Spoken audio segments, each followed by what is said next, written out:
하나님께서 우리에게 주신 말씀은 요한일서 4장 7절에서 10절입니다. 사랑하는 자들아, 우리가 서로 사랑하자. 사랑은 하나님께 속한 것이니 사랑하는 자마다 하나님으로부터 나서 하나님을 알고 사랑하지 아니하는 자는 하나님 알지 못하나니 이는 하나님은 사랑이심이라. 하나님의 사랑이 우리에게 이렇게 나타난 바 되었으니 하나님이 자기의 독생자를 세상에 보내심은 그로 말미암아 우리를 살리라 하심이라. 사랑은 여기 있으니 우리가 하나님을 사랑한 것이 아니요 하나님이 우리를 사랑하사 우리 죄를 속하기 위하여 화목 제물로 그 아들을 보내셨음이라. 이는 살아계신 하나님의 말씀입니다. 아멘.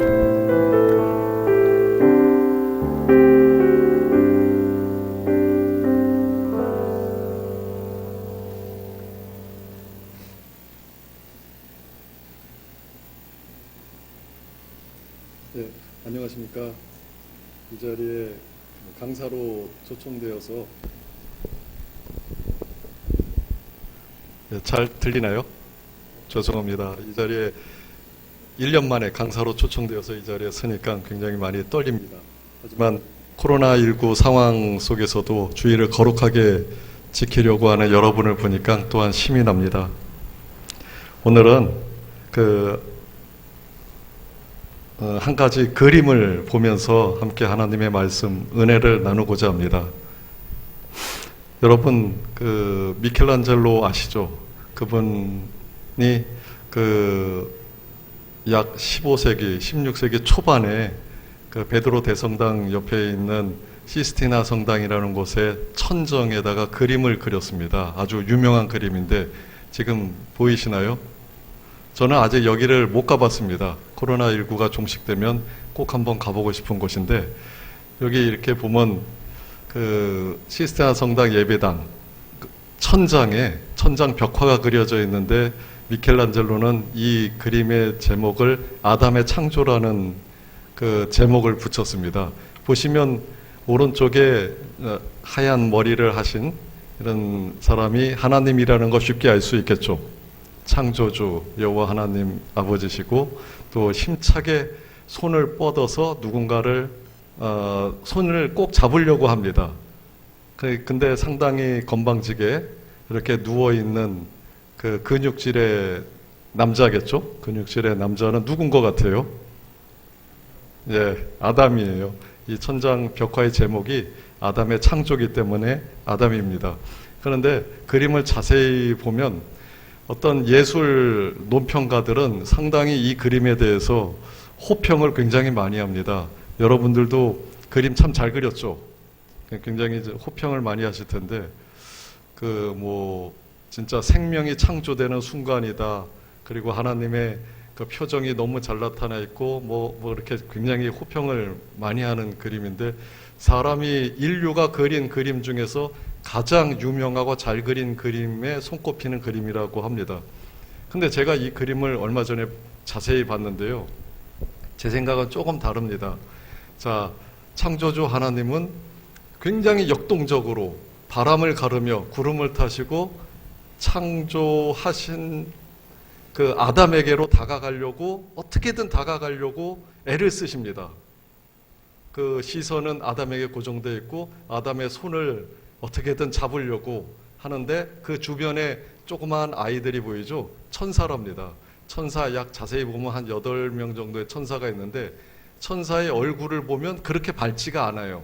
그 중에 3-4명의 천사는 굉장히 불쾌한 느낌을 하고 있습니다. 나중에 집에 가서 인터넷으로 한번 확대해서 보세요. 불쾌하면서 그 중에 한두 얼굴은 환한 얼굴로 아담을 뚫어지게 쳐다봅니다. 그러면서 하나님을 만류하는 모습입니다. 하나님, 굳이 아담에게 왜 가시려고 합니까? 안 가셔도 됩니다. 라면서 하나님을 만류하는데, 하나님은 어떻게든지 손을 뻗어서 손가락까지도 뻗으셔서 아담을 잡으려고 합니다. 그런데 아담의 모습은 보십시오. 굉장히 하나님을 간절히 바라는 마음이 여기에 있습니까? 눈 씻고 찾아봐도 하나님을 간절히 바라는 마음이 저 그림에는, 제 눈에는 안 나타나는 거예요. 그저 누워서 그것도 한 손 팔 힘드니까 무릎에 얹어서 하나님 저는 지금 괜찮은데요. 굳이 오시려면 제 손 정도 잡아 보시겠습니까? 저는 지금이 좋사오니 이런 표정이에요. 그래서 이걸 보면서 제 자신을 보게 됐습니다. 내가 이 그림 속에 있는 저 아담의 모습이 100% 맞는구나. 내가 저랬구나. 하나님은 나에게 오시려고 그렇게 바람을 가르며 힘차게 나에게 오시는데 나는 오시려면 그냥 오십시오. 잡으시려면 잡으십시오. 하고 굉장히 무관심한 표정을 지었던 게 내가 아닐까. 저 그림 속에 내가 아닐까. 이렇게 생각돼서 이 말씀을 드리게 됐습니다. 그리고 이런 하나님의 그럼에도 불구하고 나에게 오시려고 하시는 저 하나님의 마음이 곧 사랑이라는 것을 느꼈습니다. 얼마나 사랑하시면 이런 나에게 오시려 하는가. 오셔서 나를 구원해 주시고 대신 죽어주신 분, 그분이 바로 예수님이 아니겠는가라고 저 그림을 보면서 한번 느꼈습니다. 코로나19가 종식되고 저쪽에 가실 상황과 기회가 되신다면 꼭 한번 보셔서 명화를 한번 감상해 보시고 그거 보신 대로 한번 나눠 주셨으면 좋겠습니다. 두 번째는 이제 다윗 이야기를 한번 해보려고 합니다. 다윗 왕. 이스라엘에서는 다윗 왕을 아마 모세 다음으로 상당히 큰 성군으로 여기고 있고요.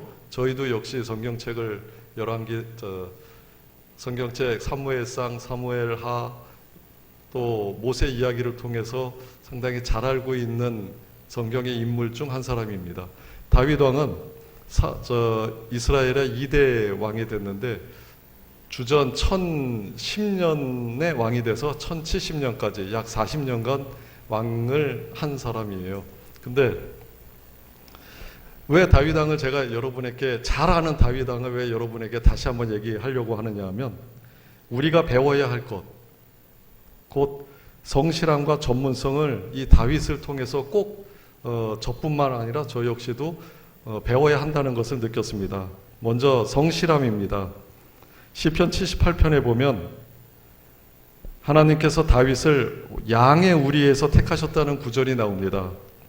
또 그의 종 다윗을 택하시되 양의 우리에서 취하시며 맡겨진 일에 충성을 다하는 삶의 현장에서 그를 택하셨다는 의미입니다. 다윗은 아버지의 양을 지킬 때 생명을 걸고 지켰습니다. 사자와 곰의 발톱에서 양들을 건져내었습니다. 목숨을 걸었다는 뜻입니다. 사자나 곰이 다가오면 저 같으면 사자나 곰이 다가오면 무서워서 양들은 그나마 좀 한두 마리는 물려 죽더라도 나머지 양들을 보호해야겠다 이런 생각이 들 텐데 다윗은 그러지 않았어요. 저라면 아버지 불가항력이었어요. 나머지 양들이라도 잘 지키는 것이 최선이었어요 라고 이제 핑계를 댔을 텐데 다윗은 기어이 가서 맹수의 입에서 양을 구출해내었습니다. 여기서 더 감동적인 사실은 양을 잘 지켜봤자 다윗 자신에게는 별로 유익이 없다는 것입니다. 이스라엘의 상속 원리를 보면 아버지의 유산의 절반을 이제 장남이 가져갑니다. 그리고 나머지는 그 형들한테 순서대로 이렇게 해갖고 다윗에게까지 갈 몫이 거의 없어요. 다윗이 몇 형제 중 막내였을까요? 7형제? 8형제? 8명. 위로 7명의 형이 있었어요. 자기가 8번째 막내인데 아버지의 유산을 자기한테 오지도 않을 유산을 다윗은 목숨을 걸고 지켰다는 겁니다. 요즘 같았으면 상속 분할권이라는 것이라도 있어서 이렇게 남자든 여자든 똑같이 n분의 1로 나눌 수 있는 법이 있는데 옛날에 이스라엘에서는 그런 게 없었어요. 그래도 다윗은 아버지가 맡겨준 일에 성실하게 충성을 다합니다. 하나님은 바로 이러한 성실을 보시고 이스라엘 전체의 목자로 맡기셨습니다. 두 번째로 이제 전문성입니다. 다윗은 성실하기만 한 사람이 아니었습니다. 다윗이 자기 백성을 지도할 때 성실함과 더불어 그 손에 능숙함으로 했다고 했습니다. 여기서 능숙함이란 달리 말하면 기술적으로 했다는 말인데, 즉 이제 전문성을 의미하는 말입니다. 다윗은 이런 기술적인 전문성을 목동으로서 양을 칠 때부터 발휘했습니다.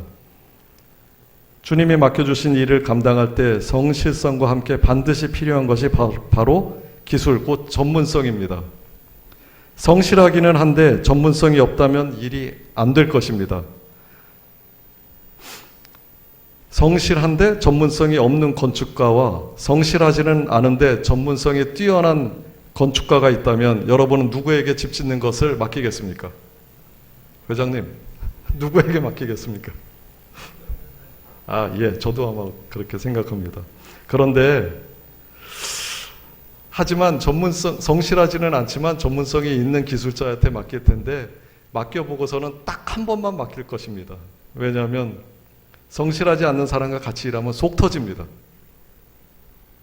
성실함과 전문성은 우리가 꼭 갖춰야 할 성도의 역량입니다. 다윗 왕은 무엇의 전문가였을까요? 다윗이 어렸을 때 바로 다윗은 양을 돌보는 목축 전문가이기도 했습니다. 또한 돌팔매질을 잘하는 돌 던지는 전문가이기도 했습니다. 양들이 한가로이 풀을 뜯고 있을 때 다윗은 돌팔매질을 하는 것을 끊임없이 연마했을 겁니다.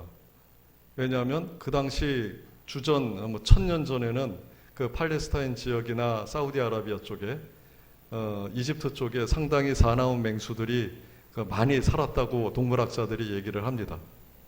거기서 주로 이제 광야지대, 사막지대니까 사나운 짐승들이 먹을 것이 부족하면 당연히 양과 염소의 눈독을 들이겠죠. 그래서 때가 되면 그 어둑어둑해질 때라든지 뭐 그럴 때 사람이 안 보일 때 분명히 그 양 몇 마리는 그냥 물고 갔을 거라고 쉽게 추측할 수 있습니다. 제가 어렸을 때 동네 골목길이 많은 데서 살았는데, 그곳에는 이제 개들이 입에 물고 뭘 어딜 종종 걸음으로 가는 것을 종종 목격할 수 있었어요.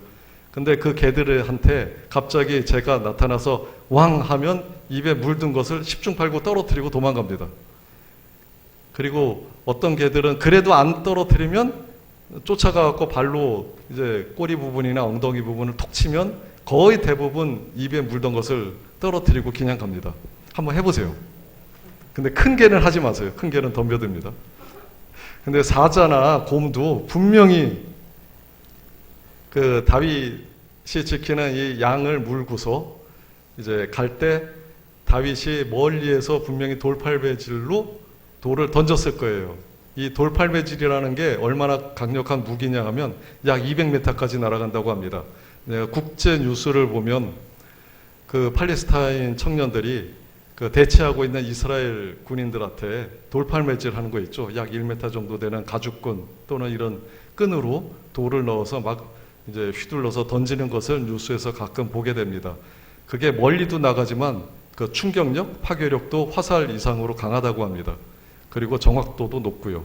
다윗은 이렇게 한가로이 풀을 뜯고 시간이 있을 때 하풀을 키면서 하나님을 찬양하는 시를 짓기도 했지만 분명히 끊임없이 돌팔매질을 연마했을 거예요.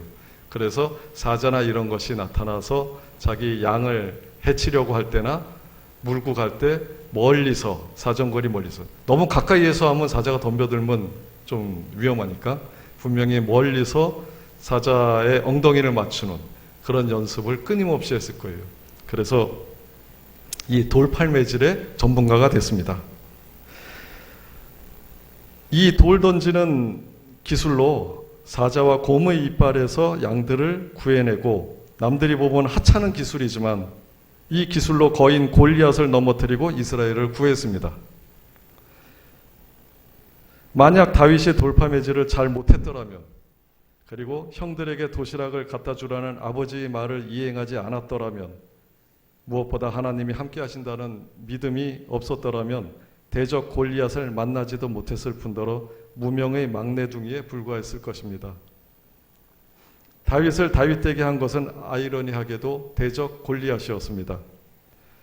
이스라엘 백성과 사울에게 골리앗은 너무 커서 죽일 수 없는 존재였지만 하나님이 함께 하신다는 믿음이 있었던 다윗에게는 골리앗은 너무 커서 빗나갈 수 없는 관역이었던 것입니다. 어떤 혹자는 어느 목사님이나 다른 분들은 다윗과 같은 믿음의 사람이 되라고 많이 설교를 하십니다. 그런데 냉정하게 생각해 보면 기술은 없고 능력이 부족한데 믿음만 갖고 되는 일이 몇 가지나 되겠습니까? 이 다윗은 믿음뿐만 아니라 그 믿음을 더욱 크게 성장시킬 수 있는 자기의 어떤 능력을 더 키웠습니다. 돌팔매질, 이 기술을 키웠습니다. 다윗과 같은 실력을 갖추고 있는가? 다윗과 같은 하찮은 기술이지만 이런 것이라도 나에게 지금 있는가? 그것을 한번 되짚어 보고 싶습니다. 골리앗과 대결할 수 있는 실력, 그 실력을 하나님은 나라를 구하는 데 사용하도록 해주셨습니다. 다윗처럼 작은 일에도 성실함과 전문성 그리고 하나님을 믿는 믿음이 있는 주의 청년들이 되길 소망합니다. 함께 사무엘상 17장 45절 말씀 띄울 수 있나요? 그러면 제가 대신 읽겠습니다. 다윗이 블레셋 사람에게 이르되 너는 칼과 창과 단창으로 내게 나아오거니와 나는 만군의 여호와의 이름 곧 너가 모욕하는 이스라엘 군대의 하나님의 이름으로 너에게 나아가노라. 사무엘상 17장 45절 말씀입니다. 그 다음에 이제 새성전 잠시 새성전 건축에 대해서 좀 여러분과 함께 말씀을 나누고자 합니다. 여러분 많이 궁금해하시죠? 도대체 교회 건축이 언제 시작했는데 아직도 끝을 못 내고 있나? 네. 저도 사실은 좀 많이 답답하고 뭐 그랬습니다만은 다 하나님의 섭리가 있었던 것 같습니다. 잠깐 교회 건축 과정을 말씀드리면 저희가 2016년 12월 8일에 옛날 구성전 아시죠? 그 구성전을 철거를 시작했습니다. 그리고 2017년 7월 달에 신축 건축물에 대해서 착공을 했습니다. 그런데 2018년 10월부터 2019년 5월까지 약 1년 반 정도, 한 2년 가까이 될 거예요. 민원인의 공사 중지 가처분 신청에 의해서 공사가 중단되었습니다. 여러분도 한 2년 전에 여기 앞에서 데모하고 뭐 그런 거 있었잖아요. 사실은 제가 보니까 데모할 사람이 데모하는 게 아니라 엉뚱한 사람들이 다 데모하는 것 같았는데 좀 그랬습니다. 그리고 주변의 민원도 참 세상적으로 해결을 하려면 얼마든지 해결을 할 수 있는 사항이었지만 저희 담임 목사님이나 또는 건축위원장님, 부위원장님이 어떻게든지 세상적으로 해결하지 않으려고 하나님의 말씀으로 해결하려고 그리고 합법적으로 해결하려고 하다 보니까 시간이 좀 오래 걸렸습니다. 그리고 2019년 7월 달에 이제 기존에 공사하던 그 업체가 변경되어서 지금 공사하고 있는 업체로 변경이 되었습니다. 그래서 공사업체가 교체돼서 지금 마무리 공사에 가 있고요. 드디어 금년 이제 10월 곧 이제 한 달 남짓 남았는데 10월 30일경에 입당 예정일로 잡혀 있습니다. 공사 기간이 늘어난 이유는 방금 드렸듯이 민원인의 그 무리한 민원 제기와 공사업체의 부당한 설계 변경 요구가 참 많이 작용했습니다. 그리고 공사업체의 변경에 대해 합법적으로 대처하느라 공사 기간이 당초 예정보다 약 2년 정도 늘어났습니다. 이러한 문제점들을 하나하나 해결해 나가는 과정이 목사님과 건축위원장님과 부위원장님께 험난한 가시밭길이었고 더 힘들게 한 것은 주변에 또 도는 이제 헛소문들 뭐 그런 것이 이 담당하신 분들의 마음을 더 아프게 하지 않았나 이렇게 생각됩니다. 그런데 왜 하나님은 하나님의 일을 하는데 왜 이렇게 힘들게 하도록 하실까? 이런 생각이 계속 들었어요. 하나님 나라 확장하는데, 하나님의 성전을 합법적으로 짓고자 하는데, 벌써 믿음의 조상 때부터 한 60년 된 건물 너무 헐어서 이것을 헐고서 다시 짓고자 하는데, 왜 이것이 하나님의 일을 하는데 이렇게 방해거리가 왜 이렇게 많은가? 그런 생각이 참 많이 들었습니다. 왜 그렇다고 생각하십니까? 제 생각에는 아마 그 출애굽기에 보면 이스라엘 민족이 모세의 인도하에 그 가나안 땅으로 향하는 그 40년의 광야 여정이 나옵니다. 거기서 하나님이 이런 말씀을 하십니다. 내가 너를 더 겸손하게 하려고 40년 동안 광야에서 훈련시켰다. 이런 말씀이 몇 번 나옵니다. 바로 우리 이 5년간의 시간도 주께서 우리들을 더 훈련시키고자 하는 그런 마음에서 이렇게 5년의 기간을 허락하신 게 아닌가 이렇게 생각되고요. 더욱 겸손해지라고, 그리고 늘 감사한 마음을 가지라고 이렇게 어려움을 허락하신 것 같습니다. 하지만 그런 어려움이 있더라도 하나님의 뜻은 반드시 이루어짐을 이 교회 건축을 통해서 다시 한번 느끼는 시간이 되었습니다. 그 교회를 건축하면서 성경에 나온 다른 건축하는 상황과 한번 비교를 해봤어요. 그 고레스 왕, 그 바빌론에 의해서 유다 민족이 그 멸망하고 바벨론의 포로로 끌려갔고 약 70 몇 년 만에 다시 이제 페르시아의 고레스 왕 칙령에 의해서 다시 가나안 땅으로 돌아오는 과정이 있지 않습니까? 거기서 가나안 땅으로 돌아와서 성전 건축하는데 힘쓴 제사장이 에스라 제사장이죠. 그 에스라 제사장의 인도하에 성전을 건축하는데 무려 20년이나 걸렸습니다. 그 중에 실제적으로 성전에 건축했던 기간은 6년인데 나머지 14년은 그 주변의 대적들의 모함과 여러 가지 위협과 이런 것들 때문에 14년을 공사를 중지했어요. 그러다가 약 주전 516년에 성전을 완성했습니다. 그리고 이것뿐만 아니라 성벽, 느헤미야의 주도하에 성벽이 완성되는데 이 성벽은 반대로 몇 년이 걸렸을까요? 약 52일 걸렸습니다. 어떻게 보면 성벽이 더 큰 규모가 클 수도 있었는데 이 52일 동안 느헤미야는 어떻게 성벽을 건축했냐면 치밀한 계획과 그리고 일하는 사람들의 절반으로 나누어서 절반은 손에 창을 들고 칼을 들고 그 파수를 쓰게 했습니다.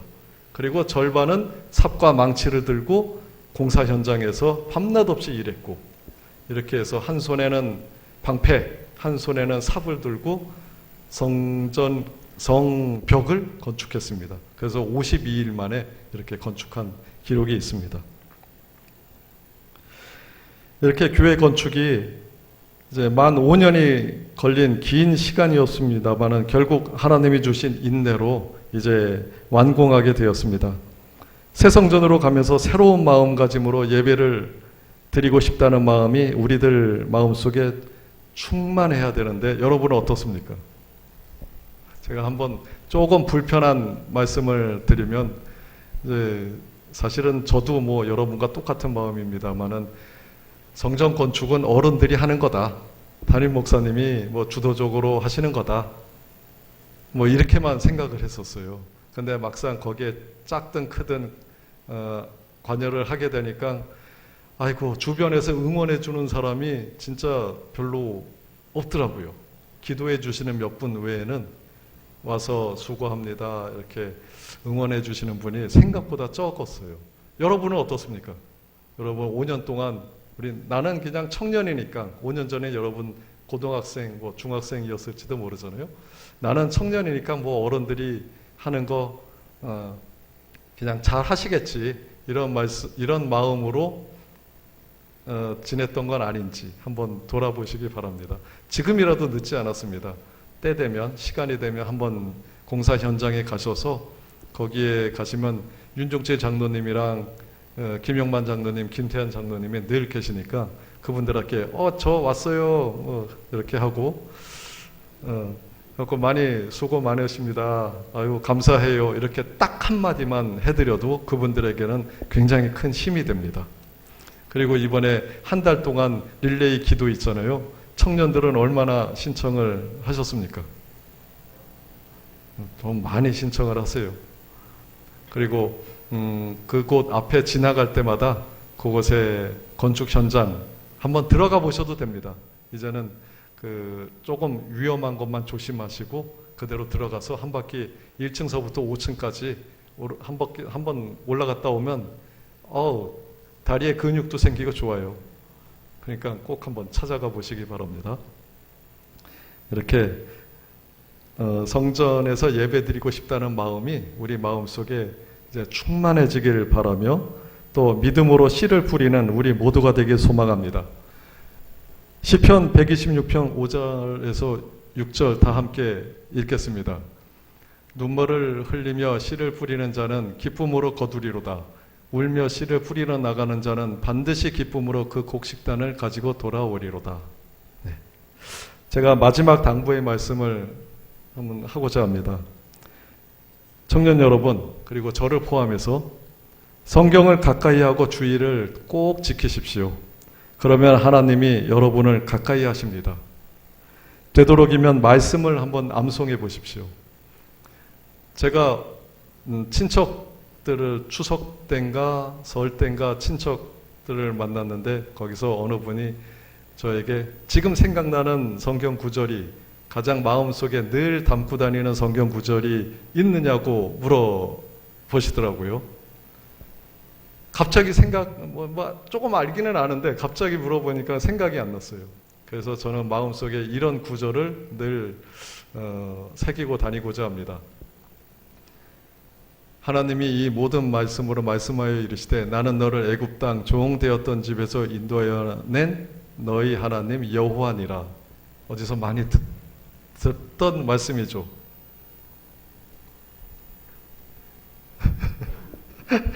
한 3년 전쯤에 성장반, 저랑 같이 하신 성장반에서 많이 외웠잖아요. 네. 여러분들도 마음속에 꼭 하나님 말씀 몇 가지는 꼭 새겨놓길 바랍니다. 이 성경 말씀 속에 모든 해답과 능력과 길이 있습니다. 그리고 다윗처럼 성실함과 전문성을 겸비하시기 바랍니다.